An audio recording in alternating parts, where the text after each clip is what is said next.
તારું છે આટલા બધા અંગે થયા છો શું છે ફમતા આકા વધારે તકલીફ થઈ શકશું? આ મૂર્ખાના છોકરાના ફોન ચોરાઈ ગયા છે અને આરોપ મારા ઉપર નાખ્યો છે. શું અભળું છું હું હાર્યો?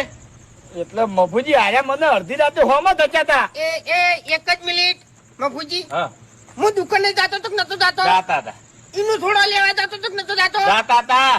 લેબુ થોડા તમે મને પાય છે કે નહીં? શરબત પાયો મેં બનાવી લેબુ નો. તો બૈસ્તાણી અલ્યા હું ફોન દઈ ચોરતો તમને કહું હું. અને કના ફોન સોરણા છે? ચોથી સોરણા છે? આ દશમન વાયકણ ઊંઝો તો વાયથી સોરાઈ ગયો છે. હે? મોસમ થી. હા, હરીભાઈ ના બગીચા મૂંઝ્યો હતો એટલે બગીચામાંથી ફોન સોરાઈ ગયો એમ ને? બગીચા મૂકે એટલે ફોન તો સોરી જાય કે? અને એમાં આરોપ મારા ઉપર નાખ્યો. એટલે શરમ આવે છે કે નહીં આવતી? આ ફોન તો આખો ફોન સોરી લે. તમારો છોકરો રસ્તા વચ્ચે ઊંઝો હોય તો ગમે તે ફોન લઈને જતો રહે. સબૂત છે તમારા ભાઈ કોઈ? મફુજી આ તો અરે હોમાં ધચાતા એટલે શકી એનું કરજો. છે કેવી રીતના ના